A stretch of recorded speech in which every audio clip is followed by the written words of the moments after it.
যুক্তরাষ্ট্রের প্রেসিডেন্ট নির্বাচনের বাকি আর ৩ মাস। এমন সময় কি প্রতিযোগিতার দৌড় থেকে ছিটকে পড়বেন বর্তমান প্রেসিডেন্ট জো বাইডেন? তিনি বাদ পড়লে কে হবেন ডেমোক্রেট প্রার্থী? ২৭ জুন প্রথম প্রেসিডেন্সিয়াল বিতর্কে বাইডেনের বাজে পারফরমেন্সের পর এসব প্রশ্নই ঘুরে বেড়াচ্ছে দেশটির রাজনৈতিক মহলে। রাজনৈতিক বিশ্লেষক এবং আন্তর্জাতিক সংবাদ মাধ্যমগুলোর মতে প্রথম বিতর্কে রিপাবলিকান প্রার্থী ডোনাল্ড ট্রাম্পের কাছে কার্যত হেরে গেছেন জো বাইডেন। দ্য পলিটিকোর খবর অনুসারে বাইডেনকে বাদ দিয়ে অন্য কাউকে প্রার্থী করা যায় কিনা তা নিয়ে একসময় ডেমোক্রেট শিবিরে কেউ টু শব্দ করতেন না, কিন্তু প্রথম বিতর্কের পর এই বিষয়টি নিয়েই তাদের মধ্যে জোরে সোরে আলোচনা শুরু হয়েছে। বলা হচ্ছে বাইডেনের আটকে যাওয়া কণ্ঠস্বর, অস্পষ্ট উত্তর এবং পুরো কথা শেষ করতে সংগ্রাম করার কারণে আতঙ্কিত হয়ে পড়েছেন ডেমোক্রেটরা। এ অবস্থায় তার পরিবর্তে অন্য কাউকে প্রার্থী করার বিষয়ে সক্রিয়ভাবে আলোচনা করছেন তারা। এমনকি কেউ কেউ বাইডেনকে প্রতিদ্বন্দ্বিতা থেকে সরে দাঁড়ানোর জন্য চাপ দিচ্ছেন বলেও খবরে দাবি করা হয়েছে। পলিটিকো জানিয়েছে ৩ জন সম্ভাব্য ডেমোক্রেট প্রেসিডেন্ট প্রার্থীর ঘনিষ্ঠ ৩ উপদেষ্টা বলেছেন বিতর্কের সময় জুড়ে তাদের কাছে অসংখ্য টেক্সট মেসেজ এসেছে। এক উপদেষ্টা বলেছেন তারা বাইডেনের বিকল্প হিসেবে তাদের প্রার্থীকে এগিয়ে যাওয়ার জন্য অনুরোধ পেয়েছেন।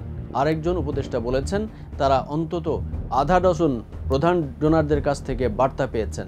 তারা বলেছেন এই বিপর্যয় ঠেকাতে দলের পক্ষ থেকে কিছু করা দরকার। তবে ওই উপদেষ্টা স্বীকার করেছেন বাইডেন নিজ থেকে সরে না দাঁড়ালে কিছুই করা সম্ভব নয়। তবে বাইডেন শেষ পর্যন্ত প্রার্থী হবেন কিনা তা নিয়ে ডেমোক্রেটদের চেয়ে বেশি সরব প্রতিপক্ষ রিপাবলিকানরা। প্রার্থীদের দৌড়ে ট্রাম্পের কাছে হেরে যাওয়া Nikki Haley social media platform এক্সে লিখেছেন, আমার কথা লিখে রাখুন, বাইডেন ডেমোক্রেটদের মনোনীত প্রার্থী থাকবে না। রিপাবলিকানরা সতর্ক থাকুন। প্রার্থিতার দৌড় থেকে বাদ পড়া আরেক রিপাবলিকান নেতা বিবেক রামাস্বামী বাইডেনের বিতর্কের পারফরমেন্স নিয়ে একাধিক পোস্ট করেছেন। তার দাবি, বৃদ্ধ বাইডেনকে বলির পাঠা করছে ডেমোক্রেট পার্টি।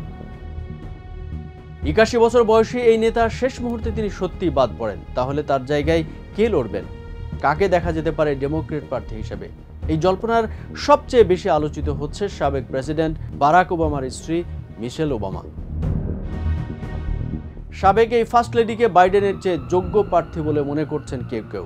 তাদের মধ্যে একজন টেক্সাসের সিনেটর টেড ক্রুজ।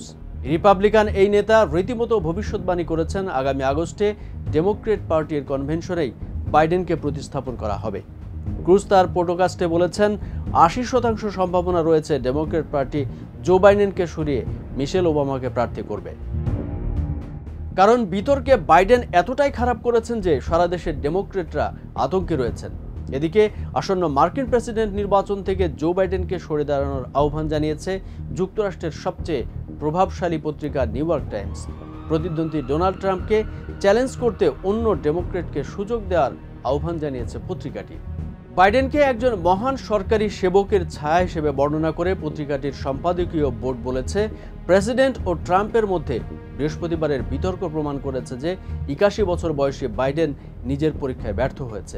উল্লেখ্য, যুক্তরাষ্ট্রের ৫০টি অঙ্গরাজ্যেই ইতিমধ্যে ২ দলের প্রেসিডেন্ট প্রার্থী বাছাইয়ের ভোটাভুটি হয়েছে এবং প্রতিটি অঙ্গরাজ্যেই বাইডেন প্রায় তার সব প্রতিপক্ষকে হারিয়েছেন। তবে এরপরও বাইডেনকে যদি সরে দাঁড়াতে হয় তাহলে বাইডেনের জায়গায় কে আসবেন এ নিয়ে বড় সমস্যায় পড়তে হবে ডেমোক্রেটদের।